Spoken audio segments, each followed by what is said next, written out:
Pemirsa, apakah pemirsa pengguna kosmetik yang ada di Palembang? Kalau iya, apakah pemirsa sudah tahu bahwa MUI telah mengeluarkan peraturan tentang sertifikasi halal untuk kosmetik? Saat ini saya sudah berada di salah satu kecantikan dan ingin menanyakan tanggapan mengenai kosmetik yang halal. Kewajiban bersertifikat halal dikeluarkan Kementerian Agama bersama pihak Majelis Ulama Indonesia atau MUI terhadap produk obat-obatan, kosmetik maupun barang gunaan.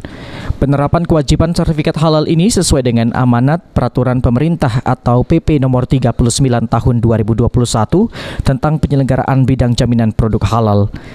Penahapan sertifikat bertujuan agar kewajiban bersertifikat halal bagi produk sebagaimana ditetapkan regulasi dapat terlaksana dengan baik dan menghindari potensi kesulitan, terkhusus bagi pelaku usaha dalam menjaga keberlangsungan dan pengembangan usaha.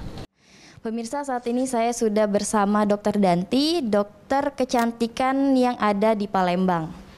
Selamat pagi, dokter. Pagi, Dela. Sehat.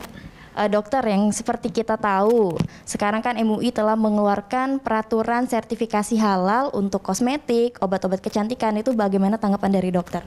Iya, jadi ini bagus banget ya, langkah yang tepat untuk MUI karena mayoritas masyarakat Indonesia itu Muslim. Jadi kita akan merasa lebih aman kalau udah ada sertifikat halalnya yang jelas. Baik, dok. Terus juga kan pemirsa di rumah mungkin masih bingung nih gimana membedakan kosmetik atau obat-obat kecantikan gitu yang halal sama yang belum halal, dok. Iya, jadi sebenarnya kalau cara membedakannya itu dari labelnya ya, ada label halalnya. Tapi ini belum semua kosmetik tuh ada label halalnya karena peraturan ini baru keluar, jadi mungkin masih dalam tahap proses ya.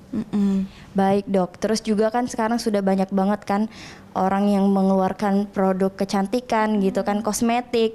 Nah, itu gimana sih, dok, caranya membuat sertifikasi halal? Apakah memang sulit gitu? Cukup sulit ya, karena banyak data-data yang harus kita kumpulkan dan juga sampel-sampelnya harus kita kirim langsung ke MUI, dan MUI juga akan melihat cara produksi kita. Jadi bukan cuma bahannya aja kayak gitu. Jadi perlu waktu. Oke, dok, gimana, boleh dong kasih pesan dan himbauan untuk pemirsa di rumah tentang pengguna kosmetik? Oke, jadi semuanya harus diperhatikan ya. Kalau memilih kosmetik itu harus ada logo BPOM-nya ya yang jelas. Jadi harus ada tanggal expire, cara pemakaian, ingredient, logo BPOM, halal kayak gitu. Harus lengkap semuanya ya.